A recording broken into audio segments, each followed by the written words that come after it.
ako before and at the same time, maitim po. Then, hindi po siya yung kayumangge. Maitim po talaga. And uneven yung skin tone. And at the same time, mataba po talaga kasi yung both side ko, mother side and father side, tabain po talaga. Chubby, malaki yung braso, then ang taba-taba po ng bilbel, yung mga meron kang baby fast pero hindi na baby, ang lalaki na. Before nga, naalala ko nung high school ako, tawag nila sa akin yung pigrolak. Kasi binubully ako sa class dahil nga ang taba ko. So, syempre, it hurts. Kasi deep inside, parang ako yung tipo ng tao na, o sige, okay lang yan. Ano, kung makikipagbiruan na lang ako, kaysa naman mapikon ako. But then again, deep inside, I was thinking, paano nga ba ako papayat? Paano nga ba ako maglulus ng weight? Paano ba okay yung skin complexion ko? Kasi it really hurts inside. At the end of the day, bakit sila kaputi? Ba't sila payat? Kasi okay lang sana hindi naman ganun kaputi, hindi naman ganun kapayat. Pero yung tipong hindi ka nakakahiyang tignan, medyo it's not pleasant kasi dahil ako, ang ano po talaga, obese yung term. Yung weight ko, hindi proportion din sa height ko back then. Nung na-introduce po sa akin tong Royal, sabi ko mukhang okay yung Gluta capsule. Kasi parang ito na yung yes, ito na yung hinihintay ko, ito na yata yung sagot sa matagal ko ng problema na maging okay yung skin. And at the same time, in terms of my health. Kasi upon researching, nakita ko din, na-i-share sa akin na marami palang benefits ang Gluta.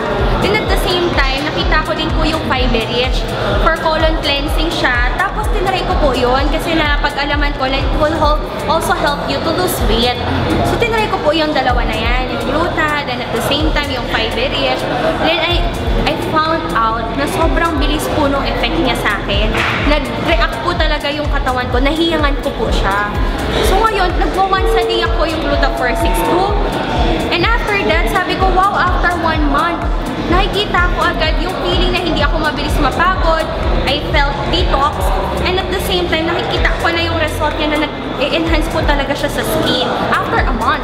That was the time na nakita ko po talaga, sobrang hiyang pala ako sa mga product ng Royal. Siyempre, diba, gusto ko nga din talaga mag-lose ng weight.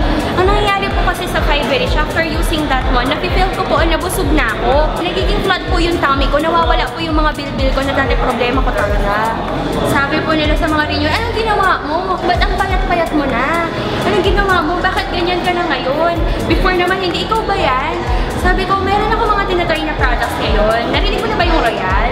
Kasi very effective siya sa akin. Try mo lang, baka effective din sa'yo. Kasi po, ang ganda eh.